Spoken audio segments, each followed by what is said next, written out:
सभी साथियों को श्रवण कुमार यादव का नमस्कार। मित्रों, आज मैं आपको फैजाबाद निवासी राजबली स्वर्गीय राजबली यादव के क्रांति के बारे में बताना चाहता हूँ।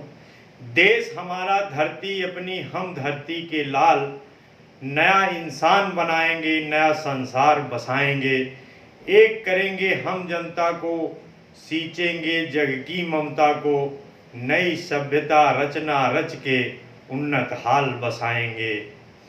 अवध में क्रांतिकारी वाच चेतना के अग्रदूत माने जाने वाले राजबली यादव की रची ये पंक्तियाँ कभी इस अंचल के वंचितों का प्रयाण गीत हुआ करती थी, लेकिन अब जैसे राजबली यादव को वैसे ही उनके इस गीत को भी हमारा समाज भूल चुका है, जो कि ऐसा नहीं होना चाहिए।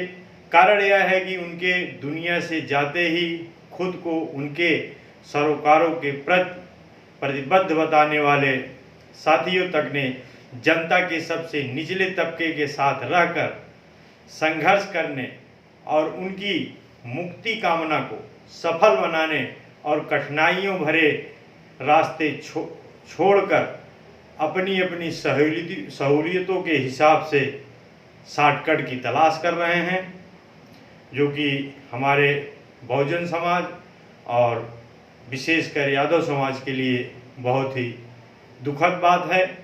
इसके चलते अब कोई नई पीढ़ी को यह भी बताने वाला नहीं है कि उनके रहते उनके द्वारा लिखित, निर्देशित व मंचित धरती हमारी है शीर्षक नाटक का दलित, वंचित, शोषित और पीड़ित तबकों पर ऐसा चुंबकीय असर था कि जहां भी उनके मंचन की घोषणा होती, सामंतवादी तत्वों को उनसे खतरा लगता और वे उसे रोकने पे तुल जाते थे। फिर भी उनके समय में अवध के गांवों में और कस्बों से लेकर कोलकाता, मुंबई और दिल्ली जैसे महानगरों तक इस नाटक के करीब 800 से ज़्यादा इसका मंचन हुआ।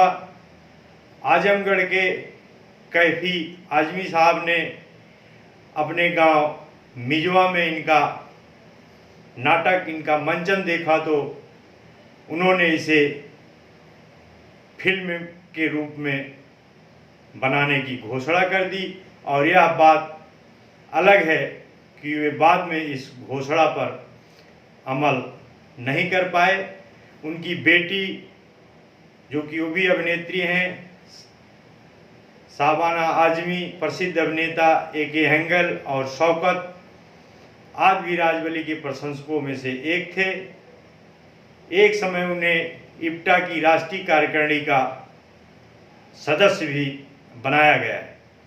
अब कोई 113 साल पहले 1906 में 7 नवंबर को अविभाजित फैजाबाद जिले के अरई गांव में, जो अब विभाजन में अंबेडकर जिले में स्थित है, वहां राजबली स्वर्गीय राजबली दादा का जन्म हुआ था। बचपन में ही उन्होंने अपनी मां को बहुत जल्द खो दिया। वे अपने माता पिता के 3 पुत्रों में सबसे बड़े थे और प्रकृति ने उन्हें अच्छी कद काठी या बलिष्ठ शरीर प्रदान किया था, लेकिन तत्कालीन पारिवारिक, सामाजिक और आर्थिक परिस्थितियां उनकी ऊंची औपचारिक स्कूली शिक्षा के रास्ते में इस तरह बाढ़ बनकर खड़ी रही कि उनका प्राथमिक शिक्षा से आगे बढ़ना संभव नहीं हो पाया। फिर भी कम पढ़ लिख कर भी जो काम उन्होंने हमारे समाज के लिए, यादव समाज के लिए और बहुजन समाज के लिए किया, वे काबिले तारीफ है। अलबत्ता आगे चलकर यत्नपूर्वक अर्जित की गई प्रखर वैचारिक चेतना के बूते उन्होंने न सिर्फ इस अभाव को भरा, बल्कि छुटपन में ही देश की स्वतंत्रता के संघर्ष में कूदकर वहां अपनी प्रभावी उपस्थिति भी दर्ज कराई थी। उनके होश संभालने तक देश में स्वतंत्रता संघर्ष के महात्मा गांधी के खोजे सत्याग्रह नामक हथियार की धूम मच चुकी थी, लेकिन युवा राजबली की मान्यता थी कि बिना भरपूर साहस के इस हथियार के इस्तेमाल का कोई मतलब है और ना ही उससे किसी उद्देश्य की पूर्ति होती। इसी मान्यता के साथ वे फैजाबाद जिले के पूर्वांचल के अतिप्रतिम स्वतंत्रता सेनानी वसुधा सिंह के संपर्क में आए और जल्द ही अपना साहस प्रदर्शित करने का मौका पा लिया, जिसे उन्होंने अपने हौसले से आज़ादी की लड़ाई लड़ी। एक योजना के तहत दोनों ने मिलकर राजे सुल्तानपुर थाने पर लगा अंग्रेजी सत्ता का प्रतीक यूनियन जैक उतार कर फाड़ा और उसकी जगह अपना तिरंगा फहरा दिया। फिर तो राजबली यादव गोरी सरकार के ऐसे को भाजन बनेगी। 1942 के भारत छोड़ो आंदोलन तक उनकी जेल यात्राओं की संख्या दर्जनों में पहुंच गई थी। लेकिन हमारे समाज को, हमारे बहुजन समाज को ये सब चीज़ें बताई नहीं जाती। हमको तो अछूत मान के कुछ अलग ही बताया जाता है। अपनी देश सेवा के पुरस्कार स्वरूप उन्हें न केवल फैजाबाद बल्कि हरदोई, लखनऊ, जौनपुर, उन्नाव की जेलों में 7 वर्षों तक कठिन शारीरिक और मानसिक यातनाएं झेलनी पड़ी। इन यातनाओं में तन्हाइयों में डाला गया, कोड़े बरसाया गया और चक्की पिसवाया गया। एक बार उन्होंने भूमिगत होकर संघर्ष की रणनीति अपना ली तो सत्ता ने उनकी गिरफ्तारी में मदद करने वालों के लिए 5,000 रुपये का इनाम की घोषणा भी कर दी। 15 अगस्त 1947 को कांग्रेस और अंग्रेज के बीच हुए सत्ता हस्तांतरण को वे कभी भी मुकम्मल आज़ादी नहीं मान पाए। इसलिए उसके बाद भी सरकारों और सामंतवादियों के अत्याचारों के खिलाफ संघर्ष करते व उनकी कीमतें चुकाते रहे। उनके अंचल के सामंतवादियों ने कई बार उन पर प्राणघातक हमले कराए, लेकिन उनका मनोबल फिर भी नहीं तोड़ पाए। आखिर दौर में वे यह देखकर बहुत दुखी रहने लगे कि अमीरी गरीबी के बीच की खाई लगातार दिन ब दिन बढ़ती जा रही है और बेकारी, महंगाई व भ्रष्टाचार के साथ सरकारी और सामंती जोर जुल्म आम लोगों का जीना दूभर किए हुए है। तो उन्होंने सामंतवादी ताकतों से भी लड़ने का पूरा समय दिया और संघर्ष किया। इस दुख का निदान उन्हें भारतीय कम्युनिस्ट पार्टी के लाल झंडे तले संघर्ष करके आज़ादी को मुकम्मल करने में दिखाई दिया।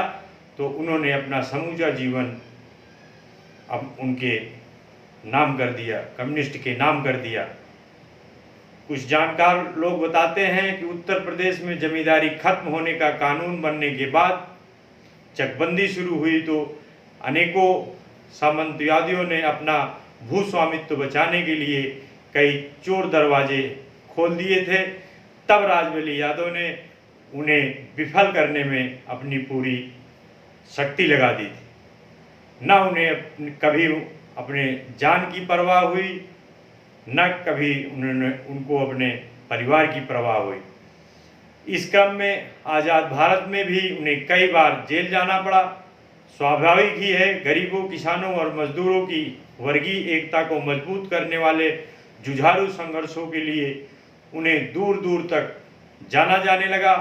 1967 में फैजाबाद जिले के मया विधानसभा क्षेत्र से प्रदेश विधानसभा के सदस्य भी निर्वाचित हुए। 1972 में आज़ादी की 25वीं वर्षगांठ पर उन्हें तामपत्र देकर स्वतंत्रता संघर्ष में उनके योगदान के प्रति अपनी कृतज्ञता व्यक्त की गई, जो उत्तर प्रदेश के तत्कालीन मुख्यमंत्री कमला त्रिपाठी ने उन्हें सम्मान पत्र देने फैजाबाद गए थे। फैजाबाद की धरती ने और भी कई बेहद क्रांतिवान वामपंथी नेता दिए हैं, लेकिन राजबली यादव को इस मामले में, इस मायने में सबसे अलग रेखांकित किया जा सकता है कि उन्होंने न सिर्फ अपनी जनता को नेतृत्व प्रदान किया, बल्कि अपने समाज को, अपने बहुजन समाज को भी आगे बढ़ने का मौका दिया। अपने कवि कर्म, संस्कृति कर्म व रंग कर्म की मार्फत जनता की चेतना का स्तर ऊंचा उठाने में उन्होंने कोई कोर कसर नहीं छोड़ी। इसलिए वे जनता के सबसे निचले स्तर पर सक्रिय हुए और कभी खुद को जनता से ऊंचा नहीं समझा। दिलचस्प यह है कि 1942 में 9 अगस्त की जो तारीख अंग्रेजों भारत छोड़ो के उद्घोष की तारीख बनी थी, साल 2000 में वही कामरेड राजबली यादव की इस संसार को अंतिम प्रणाम करके बन गई। उनकी बहुत सारी रचनाएं, कविताएं, एक छोटी सी कविता मैं आपको बता रहा हूं, जिसमें उन्होंने कहा था कि किसे मालूम था आज़ादी का दिन ऐसा आएगा, तमन्नाएं हमारी थी तड़पता छोड़ जाएंगी, खुशी रोती गरीबों की उजड़ती दुनिया है, लेकिन उजाला आने वाला है, अंधेरा बीत जाएगा। तो मित्रों, मैं स्वर्गीय राजबली यादव को नमन करता हूँ, उनको श्रद्धांजलि देता हूँ। जय भीम, जय भारत, जय समाजवाद। नमस्कार।